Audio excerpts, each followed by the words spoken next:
मौसम पूरी तरीके से बदल चुका है। अप्रैल का महीना चल रहा है और दमदार गर्मी पड़ रही है। तो इसी गर्मियों में कुछ काम ऐसे हैं जो हमें गर्मियों के रहते कर लेना चाहिए। तो चलिए इसी पर लेकर आई हूँ आज का वीडियो को एंड तक देखिएगा। वीडियो अच्छा लगता है तो वीडियो को शेयर करना बिल्कुल ना भूलें। चैनल पे पहली बार आए तो चैनल को सब्सक्राइब कर लीजिएगा।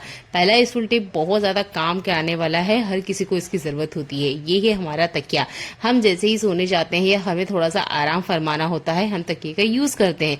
हम इसे यूज करते रहते हैं पर शायद ही इसके ऊपर कभी ध्यान देते हैं। तो गर्मियां भी काफी ज्यादा हो रखी है, तो आप क्या कीजिए कि रात को जब आप यूज कर ले तकिए का, तो अर्ली मॉर्निंग आप इसे धूप में डाल दीजिए। दिन में 2-3 बार इसे पलट दीजिएगा। आप देखेंगे ये अच्छे से ना फिर से स्पंजी हो जाएंगे। जो बिल्कुल पतले से हो गए थे ना, वो अच्छे से स्पंजी हो जाएंगे। और ये ट्रिक यूज करते वक्त इसका कवर मत निकालिएगा। कवर को हम धो सकते हैं पर बिना कवर के आप इसे रखेंगे तो ये गंदे हो सकते हैं। तो इस ट्रिक को इस गर्मियों के सीजन में जरूर अप्लाई करके देखिएगा। आपके तकिए बिल्कुल वैसे ही हो जाएंगे जैसे कि हम इसे मार्केट से लेकर आते हैं।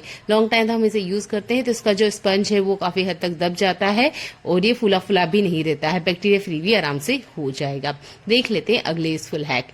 हर गृहिणी ना अपने किचन और घर में कुछ ऐसी चीजें बना के रखती हैं जिससे उनका घर काफी सुंदर लगे। तो मैंने भी कुछ टाइम पहले ये मैक्रम के काफी सारे तोरण बनाए थे।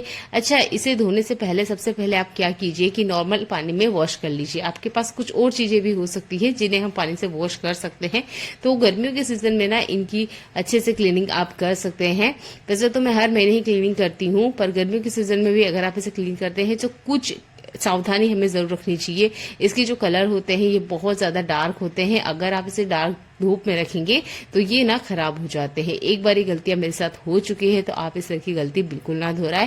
पहले नॉर्मल पानी से आप इसे वॉश कर लीजिएगा। अब आप ये कमेंट मत कीजिएगा कि आपने इसे पानी से धोया है, ऐसा नहीं। आप चाहें तो बाद में इसे शैम्पू से भी अच्छे से क्लीन कर सकते हैं, पर नॉर्मल पानी से जब हम इसे धोते हैं तो काफी सारी धूल मिट्टी तो ऐसे ही निकल जाती है।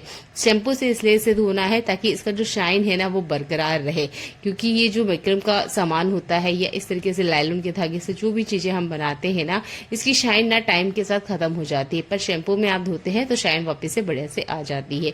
अब ध्यान देने वाली बात यह है कि इसे सुखाने के लिए आपने कभी भी धूप का यूज करना ही नहीं है। कोशिश कीजिएगा शाम के टाइम इसे धोएं, सुबह तक ये आराम से सूख जाते हैं।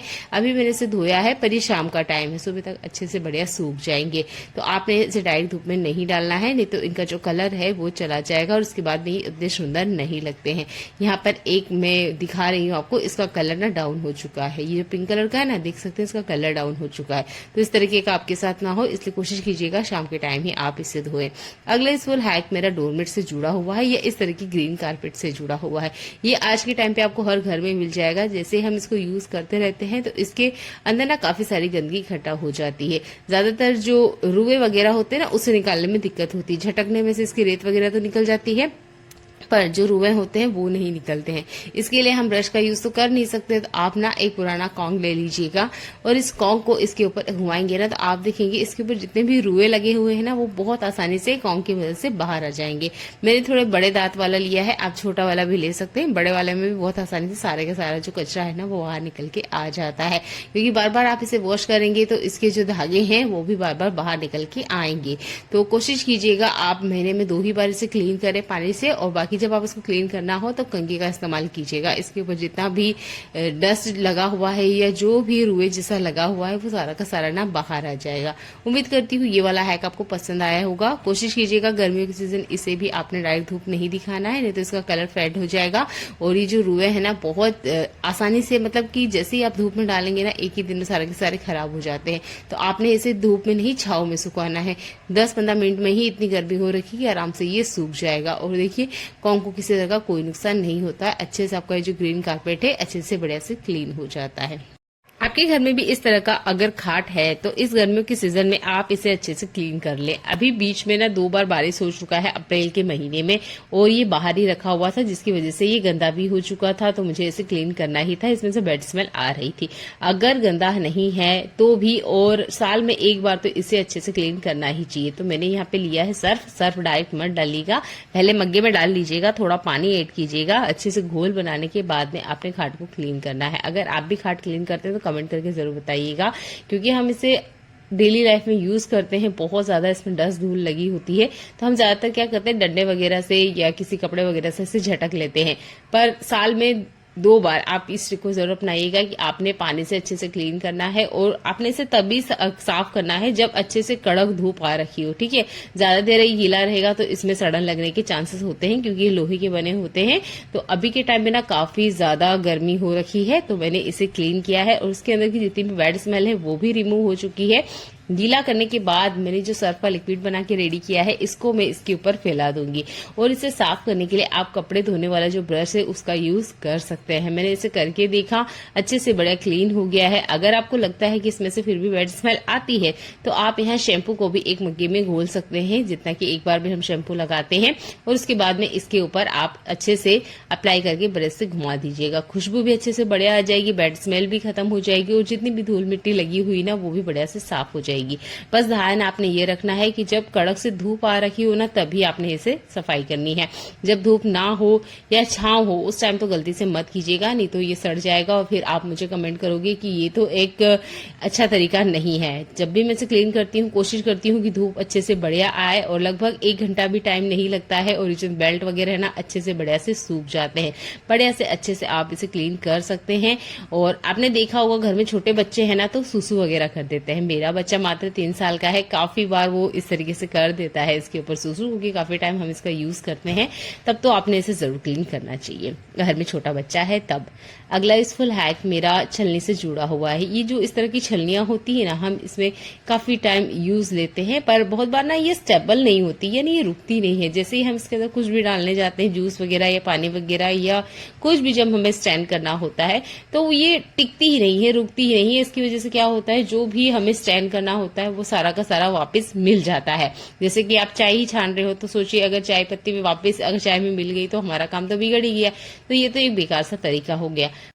पर आप एक चम्मच की मदद से इसे ठीक कर सकते हैं। आपने चम्मच को इस तरीके से छलनी पे लगा देना है। इसके बाद में किसी भी बर्तन पे आप इसे रख दीजिएगा। ये छलनी गलती से भी गिरेगी नहीं। आप चाय छानिए, जूस छानिए, जो भी आपने स्टैंड करना है वो आप आराम से कर सकते हैं। मैं बड़े छलनी के ऊपर करके दिखा रही हूँ क्योंकि इसमें चम्मच अच्छे से रुक गई थी।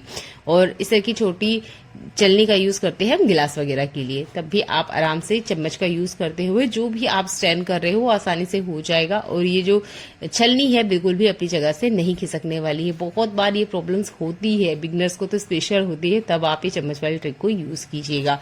देख लेते हैं आज का अगला यूजफुल हैक। जैसे ही गर्मी आ रही है हमारे घर में फ्रूट्स बहुत ज्यादा आते हैं और गर्मियों में सबसे ज्यादा दिक्कत होती है, एक बारीक वाली मक्खी होती है, बहुत छोटी होती है, राई के दाने से थोड़ी सी बड़ी होती है। वो जैसे ही हमारे किचन में कुछ भी मीठा हो या इस तरीके से फ्रूट का छिलका हो या सब्जियों का ही छिलका क्यों ना हो, इसके आसपास ना भिन-भिनाने लग जाती है। वो मक्खी मच्छर इतनी बड़ी नहीं होती, दिखाई तक भी नहीं देती, बहुत छोटी साइज की होती है, पर वो इस तरीके से फ्रूट वगैरह के छिलके के या सब्जियों के छिलके के आसपास भागती है। तब ना आप एक काम कीजिए, गर्मियों के सीजन में तो आप कंटिन्यू हर डे इस ट्रिक को यूज कर सकते हैं कि एक धूप बत्ती आप जला लीजिएगा।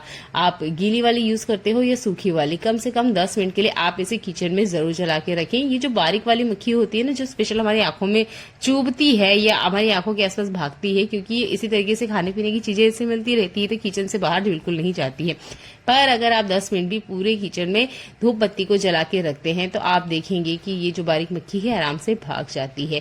इस धूप बत्ती का यूज करते हुए मैंने एक प्रॉब्लम को फेस किया कि ये ना कहीं पे भी रुक नहीं रही थी, यानी कि आप फ्लोर पे या टाइल्स पे इस तरीके से लगाते हैं तो ये अपनी जगह पे रुकती नहीं है। तो इसको मैं एक जगह रोकने के लिए एक काम कर रही हूँ, आप भी इसे कर सकते हैं। तो ये गीली वाली धूप बत्ती है, मैंने इसमें अगरबत्ती का बचा हुआ लकड़ी का टुकड़ा इस तरीके से लगाया है। अगर आपके पास अगरबत्ती का बचा हुआ टुकड़ा नहीं है तो आप माचिस का यूज कर सकते हैं। इसके अंदर इस तरीके से आपने इंसर्ट कर देना है। इसके बाद में लेना है आपने अगरबत्ती का स्टैंड, या नॉर्मल कहीं होल वगैरह हो उसमें भी आप लगा सकते हैं। और इस तरीके से अगरबत्ती के स्टैंड में आप लगा देंगे तो ये देखिए आराम से इसके ऊपर लग जाएगी।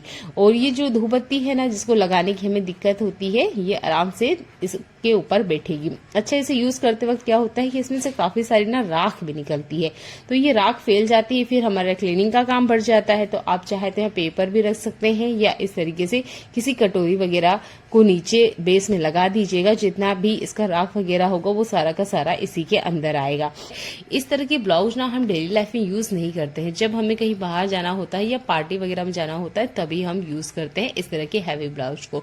तो बहुत बार ऐसा होता है, कभी कभी तो 6-6 महीने तक ये यूज में ही नहीं आते हैं, तो हम इसी तरीके से रख देते हैं। आप देखते हैं फिर जब हमें इसे यूज करना होता है तो इसके हुक सड़ चुके होते हैं या किसी वजह से दाग धब्बे इसके ऊपर आ जाते हैं।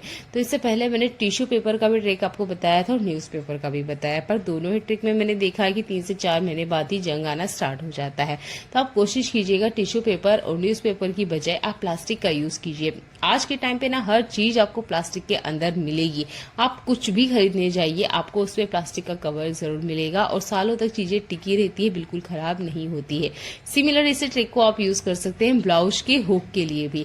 आप अगर 2 साल बाद भी इस ब्लाउज को उठा के देखेंगे ना तो आप देखेंगे बिल्कुल भी जंग नहीं लगेगा, और अगर जंग लगता भी है तो वो पूरे के पूरे कपड़ों में बिल्कुल नहीं फैलेगा। तो उम्मीद करती हूँ ये छोटा सा हैक आपको पसंद आया होगा। इस ब्लाउज की फोल्डिंग को आप ध्यान से देखिएगा, यहाँ पर इसके पीछे लेस है, तो मैं इस तरीके से बस छोटा सा बड़ा ही इसे फोल्ड कर रही हूँ, और ये जो लेस है ना इसका हमने यूज करना है। जैसे कि हम किसी रस्सी वगैरह को बांधते हैं ना, बिल्कुल उसी तरीके से अपोजिट साइड हमने इसे घुमाना है और एक नोट लगा दीजिएगा। अब ये ब्लाउज ना बिल्कुल नहीं खुलने वाला है। तो ज्यादातर ब्लाउज में इस तरीके की लेस होती है, इसका आप अच्छे से यूज कर सकते हैं। देखने के लिए धन्यवाद।